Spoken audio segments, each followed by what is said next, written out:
ಶ್ರೀ ಕ್ಷೇತ್ರ ಶಬರಿಮಲೆಯಲ್ಲಿ ಐತಿಹಾಸಿಕ ಮಕರ ಜ್ಯೋತಿ ದರ್ಶನವಾಗಿದ್ದು ಲಕ್ಷಾಂತರ ಭಕ್ತರು ಈ ಪುಣ್ಯ ಕ್ಷಣಕ್ಕೆ ಸಾಕ್ಷಿಯಾಗಿದ್ದಾರೆ.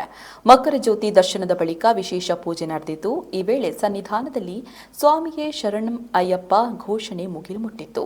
ಪೂಜೆ ಬಳಿಕ ಹರಿವರಾಸನಂ ಹಾಡು ಹೇಳಿ ಅಯ್ಯಪ್ಪ ದೇವರ ಸನ್ನಿಧಿ ಬಾಗಿಲು ಮುಚ್ಚಿದ್ದು, ಇದರೊಂದಿಗೆ ಮಕರ ಜ್ಯೋತಿ ಉತ್ಸವ ಸಂಪನ್ನಗೊಂಡಿದೆ.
ಅತ್ತೆ, ಇದು ನನ್ನ ಬರ್ಡೇ ಗಿಫ್ಟ್. ಇದೆಲ್ಲ ಜೀವನದಲ್ಲಿ ನನಗೋಸ್ಕರ ತಗೊಂಡ್ಬಂದಿದ್ದಾರೆ. ನಿನ್ ಮೇಲೆ ತುಂಬಾ ಚೆನ್ನಾಗಿ ಕಾಣುತ್ತೆ. ಇದು ತುಂಬಾ ಚೆನ್ನಾಗಿದೆ ಅಲ್ವಾ? ತುಂಬಾ ಚೆನ್ನಾಗಿದೆ.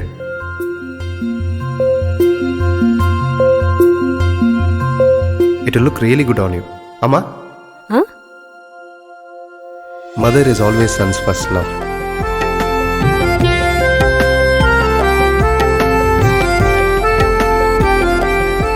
ಪ್ರತಿ ಪೀಳಿಗೆಯ ಪ್ರೀತಿಯ ಮಳಿಗೆ ಜಿಎಲ್ ಆಚಾರ್ಯ ಜ್ಯುವೆಲರ್ಸ್. ನಿಖರ ಸುದ್ದಿ, ಸದಭಿರುಚಿಯ ಕಾರ್ಯಕ್ರಮ. ನೀವು ನೋಡ್ತಾ ಇದ್ದೀರಾ ಕಹಳೆ ನ್ಯೂಸ್, ಸಮಾಜದ ಜಾಗೃತಿಗಾಗಿ ವಸ್ತುನಿಷ್ಠ ವರದಿ.